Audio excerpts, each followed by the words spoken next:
Welcome to today's training session on how to apply for jobs that you locate via the internet in a more effective and efficient manner. Today we're going to cover several key factors about how to track down jobs that are on job boards, how to apply for them more efficiently and more effectively, and also how to determine who the hiring manager for a particular position is. So in the first part of this video, we want to talk about which job boards are the most effective right now to use. Now, each career coach has their own opinion about this. However, my personal opinion is the three job boards that are the most effective to use in today's environment are LinkedIn, Glassdoor, and Indeed. LinkedIn, the job board function on that is here in the top, and you just click jobs there. And after you've set some parameters, it'll list jobs that are similar to what you're looking for. Glassdoor, you can also set alerts on, but you can search for jobs there. And Indeed, same kind of idea, searching for jobs. So why do I recommend these three job boards? So the reason I recommend these is, first of all, LinkedIn is the best for networking, and networking is a key part of finding a job. Second of all, Indeed, as of the last study that I read on this, Indeed does a better job importing job postings from other job boards and from corporate websites. What that means is all of these websites, they do use a scraping algorithm to import job postings from a company's career page and from other job boards. However, Indeed does that a little more effectively than the others. So you're liable to get more coverage there. And Glassdoor is recommended because more companies are turning to Glassdoor to post their jobs as original posts, meaning they come there to the site and actually program it in rather than letting it be scraped in. And so this is why I recommend these three. Now, that's not to say that I would ignore any other job boards. However, it's just to say when you have a limited amount of time, I would spend my time looking on these three first. One of the other things that I would do as I look for jobs on job boards is when I filter results, so see I search for sales manager jobs in Kansas City, what I would do is I would like to go in and look at those that have been posted in the last day as first. This is very important because what happens when jobs are posted on these posted jobs, oftentimes companies will begin to receive resumes for those positions, and when they find, as they go through the resumes, those that get past the applicant tracking system, when they start looking at those resumes, they'll say they want to interview 5 people for the position. Once they get to the 5th person they want to interview, then they don't look at the rest of the resumes most of the time. So it's important when hiring for, or when applying for posted positions, to apply for those who have been posted within the last day first, and then to expand the search. So one of the things that we also want to look at when doing these job postings is we don't want to use necessarily the apply button from here. And I'll show you why with this. So when I click the apply button here from this job board, you'll see this takes me, this one actually took me to Progress Rail's website, which is good. This is actually the website for the company. However, many times with these jobs, when you hit these type of apply buttons that are there, you'll hit those apply buttons and it will take you to a different job board. The other issue with that, other than taking you to a different job board, is that it may actually take you, sometimes when you have that button, it's what we call a one-click apply or an easy apply. And I'm not seeing any of those buttons here right now on any of these listings. So let me jump over to LinkedIn, and I'll show you what that looks like in there. So you see with this easy apply in LinkedIn for this particular position, this oftentimes does not go to the company, but instead stays there on that, and they try to get the company to buy those results. So applying on the company's website is always, always, always the best thing to do. Now, when we go over how to apply for the job on the company's website, there's another video that teaches you how to optimize your resume. And so I'm not going to go over how to optimize the resume here. You can also watch that video. So besides optimizing the resume, which is talked about in that other video that I mentioned, what else do we want to do when we're applying for jobs online from the company website? Well, one of the things we want to do is we want to create an effective and efficient cover letter for that job posting to be able to send to the company website, and also to be able to send directly to the hiring manager, as I'll teach you how we do that in a little while. So what kind of material goes in a cover letter? Many candidates believe that a cover letter is a narrative type of writing, paragraph form cover letter, and you can certainly do that, that addresses all of the key job elements and things like that. However, we strongly recommend that instead of using a narrative type of cover letter written in paragraph form, that clients use actually what we call the T cover letter. And so the T cover letter is this letter that is here, and I will be sending this to you as a draft format that you can modify quickly. The reason we call this a T cover letter is because of this table that's right here. So you'll notice here in the example letter that you get, you have date, subject line, dear, and some other things you have to change. So what you'll do is you'll actually type the actual date that you apply there. You'll type the subject line will be the job title exactly as it appeared. And then the dear, you're going to make this out to the hiring manager. So if the hiring manager that you identified was Sean Anderson, you would type Dear Sean, or you might type Dear Mr. Anderson. If you're not able to identify who the hiring manager is, you'll make this out to whom it may concern. Then you'll need to edit this part, this XYZ as well. And then you'll also need to change all of these items here at the bottom to match you. If you don't have an electronic signature, that's fine. You can just type your name and remove the electronic signature block there as well. So what do we put inside of this table? This is a very good question that really needs a strong answer. So what we put inside of here is actually only the items from the qualifications and experience section of a job posting, or the preferred qualifications and experience. So what we would recommend here is it says minimum of 3 years experience leading a sales team. So we would actually go back into the T cover letter and we would type job requirements, minimum of 3 years experience leading a sales team.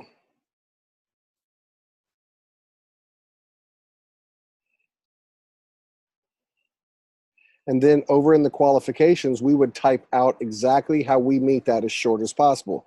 So maybe I have 5 years of experience doing that. And so I would say 5 years experience leading a sales team. And that's how we would do. We would do that with each one of the qualifications and the preferred qualifications that is listed that we actually can meet. So sometimes clients ask me, well, what do I do if I don't have the qualifications, but I still think I can get the job? That's fine. Go ahead and apply for the position. Just don't list those qualifications and draw attention to the fact that you don't have them. Also, I don't recommend putting stuff like this as a qualification. Must have a strong sense of urgency.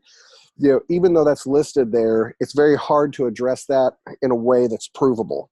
And so those are what we call soft requirements, and I would not address those in a T cover letter. So once the T cover letter is done, you would use this and the T cover letter and attach that to the job application through the company website in the appropriate place. If they do not have a place to attach a T cover letter, at that point, you would attach that to the additional attachments area. And in rare instances, there's no opportunity to do that. And so then you wouldn't actually attach the T cover letter. You would just use it with the hiring manager. So how do we track down a hiring manager? This is a great question that needs answering as well, because this is an important part. Besides optimizing the resume to beat the applicant tracking system, we're also going to try in every instance to go directly to the hiring manager so that the hiring manager can email them the cover letter and the resume so that the hiring manager can read our resume and read our cover letter. We can actually get a human being to look at this. So how we would do this is the first thing we would do is go over to LinkedIn, and for this particular job listing, we're going to be looking at Progress Rail. So as I find Progress Rail, the Caterpillar company, that we know that's who it is, so I'm going to click on that, and then I'm going to click on See All 2,778 Employees on LinkedIn. So as we're looking at this list of employees on LinkedIn, I want to go back and I want to say, okay, this job is for a national sales director. So we would know in most organizations, an individual contributor reports to a manager reports to a director reports to a vice president. And so at this point, what I would do, once I've looked at all their employees, you'll notice it's just Progress Rail and their subsidiary companies that are in the search results. That's why we're only looking at 2,493 people. So at this point, I'll go in and I will type Vice President, Sales. As I do that, this will limit this down to 21 results of people who have vice president and sales somewhere in their job listing, or excuse me, in their LinkedIn profile. In order to narrow this down even more, because I have 21 people who have vice president and sales listed somewhere, I'm going to return to the job posting and I'm going to read through this to see if I can figure out how to narrow this down to a particular division.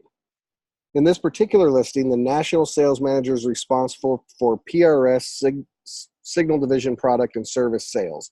So what I might do is I might go back in here and add to the vice president sales, I might type in Signal and see if that limits it down.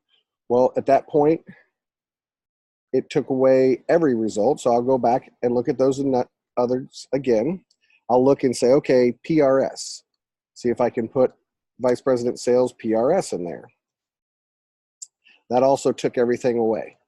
So I'm not able to narrow that down in that way. So what I'll do at this point is I'll begin to look through the results and see if it would indicate in the headlines who might be in charge of this position.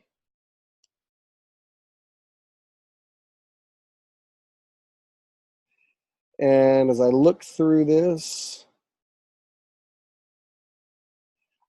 this guy looks like a potential, so I'm going to open him up. And now I'm going to read through his profile. And I'm going to see what he has in here. So he has a very stripped down profile, so it's hard to tell what areas he's over. So he's rolling stock, global rolling stock sales and locomotive customer performance. So I'm going to continue to look through the list.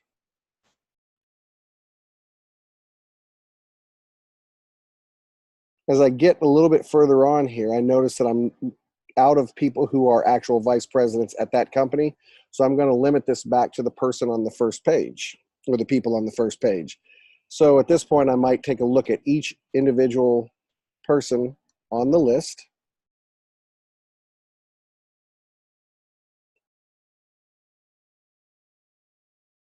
So right now I'm having a hard time narrowing this down anymore. And so as I read through each one of these though, I am going to come to the conclusion of who this hiring manager is, or my best guess at that. And then I'm going to begin to network with that person. However, before I start my networking with these people, and we're going to, for this particular instance, we're going to assume that the hiring manager is Patrick Jansen. So what I would do prior to going on and networking with this is I want you to provide me with some critical information that will help me to find the contact information of this individual. That information will be the following 4 items. And you'll send this to me in an email. That's the name of the person exactly as it appears, or excuse me, the name of the position exactly as listed on the posting, the web address, i.e. the URL of the company's homepage, your best estimation of the hiring manager's title, and if you can find the hiring manager, someone that you think that it is, and you want to work really hard to do this, the LinkedIn URL of that hiring manager. Now, what I mean by the LinkedIn URL, I mean their unique LinkedIn address that I can type in to go directly to their page. So in this particular instance with Patrick Jansen, you'll notice that his LinkedIn URL is actually just those numbers there. And so I want this information right here to be copied and pasted. So what this will do is you'll provide that to me, and I will use that information to track down their email address and their phone number. While this is happening, you're going to begin networking with this individual. So you'll notice that Patrick here is a third to me, which means that there's no clear path for me to get connected to Patrick. I don't have any shared connections with him. If I did, he'd be a second, and I'm not already connected with him, because if I was, he would be a first. So in order to network with Patrick effectively, what I'm going to do is I'm going to click on his company's icon next to his name, and I'm going to view all of those employees on LinkedIn again. At this point, I'm going to use this filter to take it down to seconds, which means people that I share at least one connection with who is a part of that company. At that point, I will go through and I'll begin sending connection requests to these individuals to try to get connected. In those connection requests, I might mention things like, when I go to connect here, this shared connection that I have is Doug Dimmler. And so when I would send this to Mike, I might connect to Mike, and I might say something like this: Mike, I am professional connections with Doug Dimmler, and I am trying to grow my LinkedIn with great folks like you at Progress Rail.